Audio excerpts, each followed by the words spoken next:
everybody, happy 2020. My first Confessions of a Conveyancer for 2020. I'm super excited to see you all and, glad to be back. Of course, shout out first of all, while we've been on holidays and not doing our videos, there's been a lot happening around our country. So, sometimes it can be really hard because the world keeps turning and life keeps going on, and sometimes we can feel guilty about that. But let's just be mindful of what's going on, and of course sending our thoughts and prayers everywhere around that. So I just wanted to make sure we preface today with that. Now, tonight's topic is a goodie. It really is a good one, and if you resonate with something that I'm saying as we're going through this, I want you to drop a comment so that I know, because I've been there, I've been that person. So that's why I want to share out these tips, because there's some really things that you can connect with. So this is about underachieving. So that could be that feeling when you know that you could do better, when you don't understand why you just don't get that high mark that you want to get. It might be you're just not getting the top step of the podium. It might be, why aren't you the one that's getting that promotion? It might be at uni, why didn't you get the high distinction? You got a high distinction, but why didn't you get a high distinction? So it's all of those kind of 1-2% at the top of your progress. And it can leave you really feeling quite confused. It can make your self-confidence take a huge slap in the face and feel really frustrated. It's almost like you've got this kind of glass ceiling that just stops you going that extra little mile. And that's where I'm going to show you the 3 things that I see as the most common that hold you back, or the most common things that make you feel like you're just slightly underachieving, okay? There's 3. I'm going to tell you what they are. I'm going to show you some triggers so that if you feel them, you can flip them. All right. So number 1 reason that people, I believe, underperform is fear of failure. Do you ever want to do something so bad, you want to do so well at something, that the fear of actually failing at that task stops you from doing that task? Now, when you say it like that, it might actually sound quite ridiculous, but it happens all the time. We want to do something, it's so important to us that we get to that step, that fear of actually not fulfilling that goal, that fear of actually not being able to complete that task can stop us from actually doing it. And this is quite common. So fear of failure is one of the reasons that can really hold us back as to why we're not reaching that top step, why we're not getting that promotion, why we haven't achieved that business goal that deep down we know we have the ability to achieve, okay? So why fear of failure, and how can we flip that? So one of the most important things that I was able to change in my mindset to flip fear of failure is to really stop giving failure so much energy. Stop giving so much energy and electricity around the concept of failure, and actually understand that if you truly want to be successful, then you have to experience failure. And just like everything else on the path to success, failure is one of those steps. If you don't have failure, you can never truly know what success is going to look like for you. And let's think of it in really simple terms. Let's think of a young child who touches something on the oven for the first time and they burn themselves. They then know they can't do that again. That failure then resonates. Okay, you might be riding a bike, a mountain bike. You might be taking a berm so many times, taking so many risks around the same thing until you get to the stage where you fall off and you go, I failed. I know how far I can go now, or what I can do until I fail. And understanding that it is okay to fail. Allow yourself failure, but don't see failure as a bad thing. See failure as a really good thing. It is part of the steps to success. How are you going to know if you're successful if you don't know what failure looks like, and if you don't understand and allow yourself to kind of experiment in that space? So failure is part of the journey. And once we accept and allow ourselves to have failure and realize that it's not a personal reflection of who we are, and that if we want to be truly successful in business and in life, we have to have those steps around failure. So it's a critical step. And once you go, failure, it's not the be all and the end all. Like, that is part of my journey to being successful. And I cannot hit that top step unless I know what that failure looks like, how I can learn from that failure, and then how I can move past it. That's the most important part. If you don't fail a few times, you don't learn from those lessons that what you can do to bypass it, and you don't grow. You're never going to be truly successful in business, in life, whatever it might be, until you actually have those steps of failure. So allow yourself to fail. Realize that failure is part of the journey. And if you really want to get to that top step on that podium, you've got to have some failures. Without failure, you're not going to learn and you're not going to be able to grow. It's really simple. Just change the mindset. Don't give it that negative energy and move past it.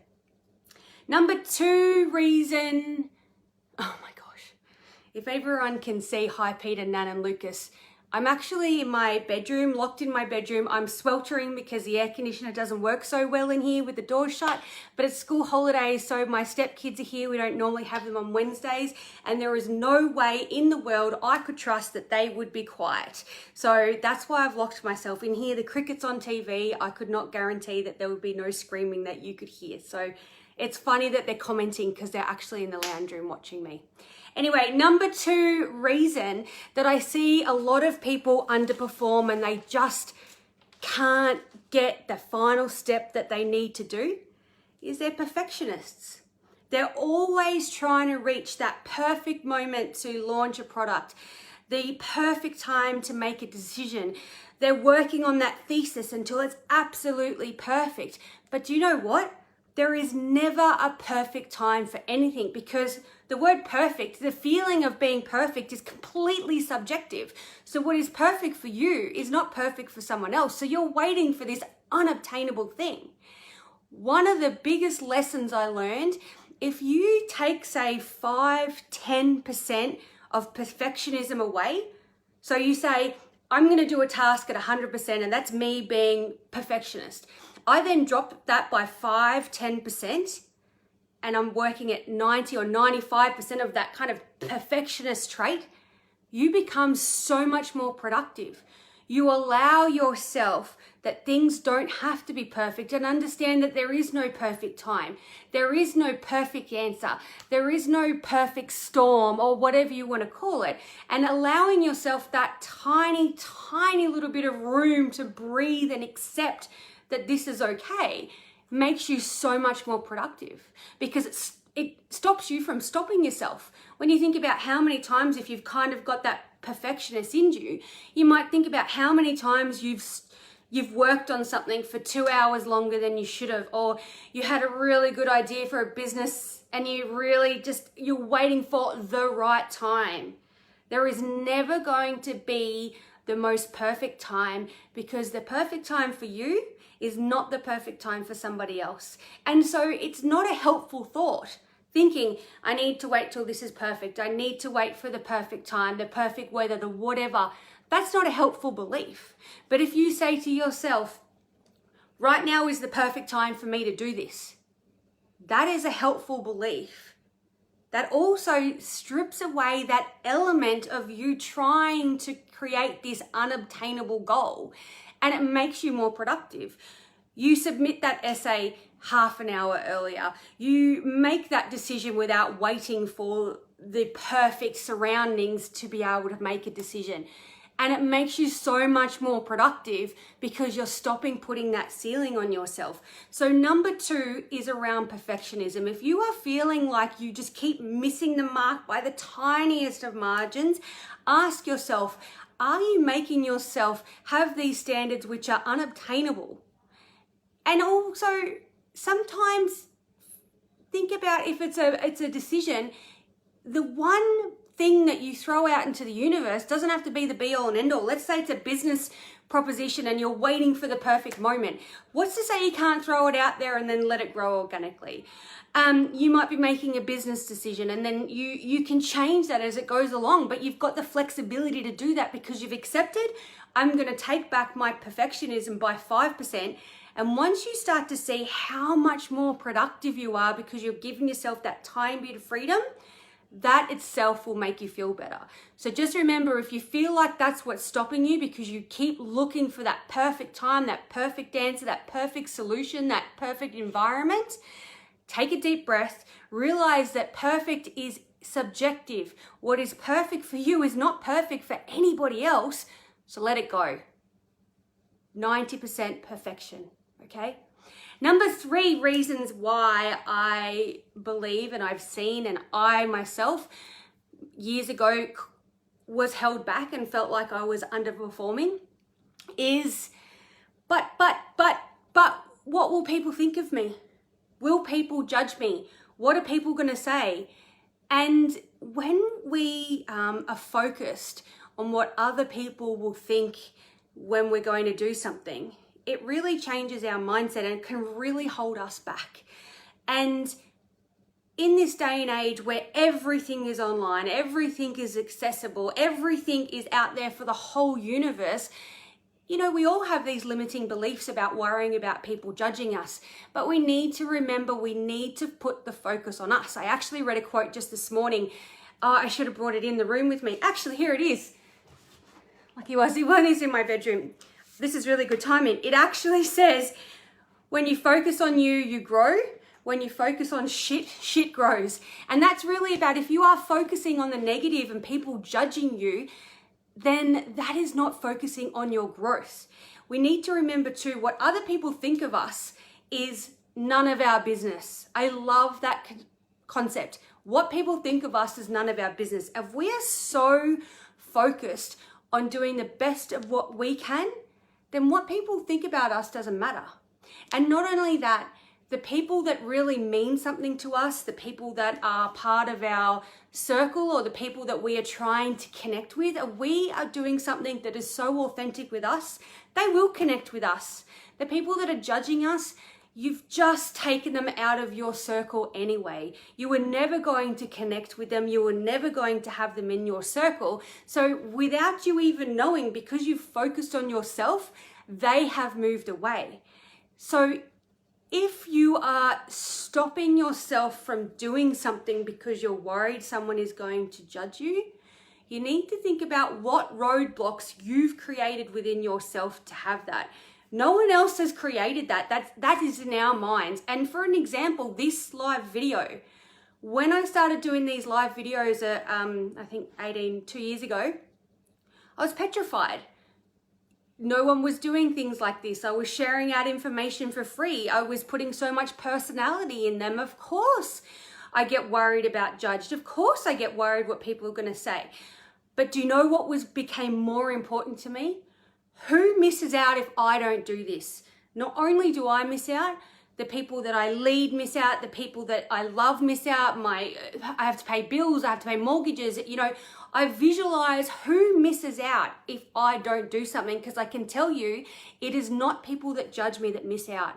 And the more we do something, the more comfortable we become with it, the more we're okay with putting ourselves out there and do it. And what other people will say won't matter to us because we're getting so comfortable in what we're doing and we're so focused on ourselves. Another reason people really worry about being judged when they're doing something, and that can really hold you back from performance. The more kind of out there or disruptive, really different thing that you are thinking about doing, whether it be life, business, sport, whatever, if it's that little bit out there, you become more uncomfortable, you get worried even more that someone's going to judge you. And that's where we need to go, okay, is this real? No, it's not real. We're trying to be disruptive. Of course, people are going to judge us, but guess what? This is our idea. We're going to run with it. And if anyone else has anything to say about that, they're actually always one step behind us. They're being reactive to the situation. We're being proactive. You're the one putting out their idea. You're yourself putting yourself out there. You're the one focused on you. And if anyone judges you, it's behind you. It's not what matters to you. And the more you keep focusing on yourself, the more you'll get more comfortable. But fear of being judged or what other people will say or feeling like you're meeting other people's expectations, that is a huge one that I see and that years ago I have struggled with as well, as to what might hold you back.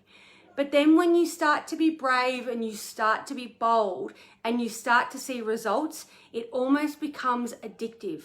It's like you dip your toe in the water and you go, that really worked. And you become focused on what's important to you and who misses out if you don't do it.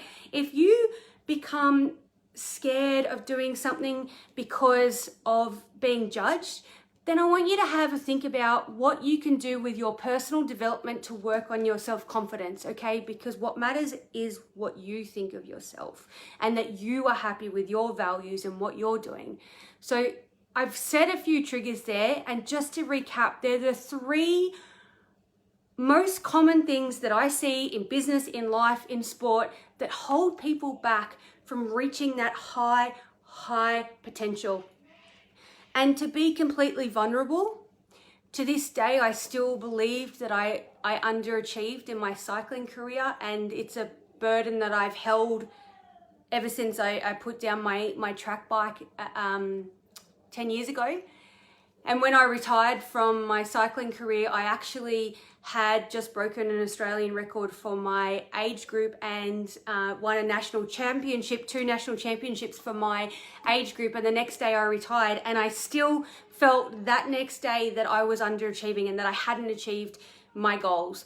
And the burden and the negativity of that took a very long time to shift. And that's why I was able to identify that people can often have the same traits in business, in life, in sport that can hold them back. And they are, as I said, number 1, fear of failure. Are you stopping yourself from doing something and from reaching that tiny percent because you don't want to fail? Take a step back and go, hey, failure is not a negative thing. Failure is all part of this journey. I cannot know and taste what real success is like if I don't have failure.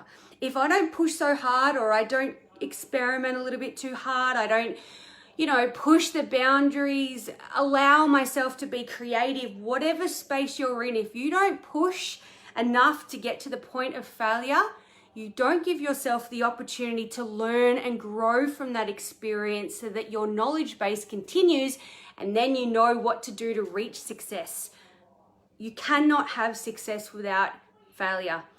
That is not me reinventing the wheel. I'm sure if you read any expert, business person, life, sport, anything, they go hand in hand. And I know for myself, some of the best business stories that I've ever read come from failure, come from 30 knockbacks before they had that one moment, or a huge mistake that they made and the learnings that they got. So just allow yourself to be okay with failure. Realize it makes... Can you hear them yelling at the cricket? This is why I'm locked in the bedroom. Sorry guys, I hope that's not... If it makes you feel better, I'm seriously dripping sweat here because I'm totally locked in the bedroom. The air conditioner won't work because it's evaporative. And my dog is... I'm not going to tell you what he's doing, but that's... Yes. This is live video, gang. If I allowed myself fear of failure, I wouldn't be doing my live video locked in the bedroom like this. If I was worried that somebody was going to be judging me because I'm dripping sweat, because I'm locked in the bedroom, I wouldn't be here bringing to you this information and sharing it. So, fear of failure, number 1, don't let it hold you back. Failure is okay. And say that to yourself, failure is okay. I cannot be truly successful if I do not have failure along the way. It is one of the steps for you to learn, for you to grow, for you to know what success tastes like. How can you know what success tastes like if you have never had failure? So accepting that that's part of the journey is a huge part of it. Number 2, and Peter Pierce is laughing at this one, is for you, darling. Number 2, perfectionism. Are you holding yourself back from the ultimate highest potential that you can achieve because you're trying to do everything too perfectly? Are you waiting for the perfect moment? Are you waiting for the perfect audience, the perfect market, the perfect wave, the perfect storm? What are you waiting for? And remember that perfectionism is decided by you and your brain. So if it's decided by you, it's subjective. So what's perfect for you is not perfect for someone else. So strip it back. Allow yourself to be comfortable to be that tiny bit less perfectionist, and you will be so much more productive. You're allowing yourself to soar because you're being less productive. Less perfectionist, not less productive. Less perfectionist. I did that because Gizzy just jumped off the bed and head-butted the side of the door. And the last one is fear of being judged. But what will people think? You know what? Sometimes we've got to get some tough skin and we're going to go, so what? So what? If everybody was successful, it would be easy and we would be worried about what people say. All you need to worry about is how you feel about what you're doing. Is it truly authentic? Are you being real and aligned with your values, that you are feeling comfortable? If yes, the rest will follow. We shouldn't allow ourselves to have a ceiling on our performance because we're too worried what people will think about us. One of my favorite sayings is, it's none of our business what people think about us. And you know what, sometimes I have to tell myself that too. Have limiting beliefs in that space, and sometimes we can have amazing confidence, and sometimes things get underneath our skin and we have to remind ourselves of why we're focused on ourselves, okay? I want to see you all reach the highest of highs, not underperform. I never want anyone else to have that feeling that I had, you know, when I left cycling, that I never achieved the height that I could, or I never accepted that success is part of the journey and that failure is part of that success as well. You have it in you. If you know you have it in you, then don't let something else hold you back. Take those chances, be bold and be brave. That's me for my Wednesday night. I am cooked. It is boiling in here. Gang, 2020, that was my first video back and I missed you guys. So I'm really glad to be back. And you'll see me again next week, same time, same place, definitely the same house, but in a different room where the air conditioner works. Bye guys.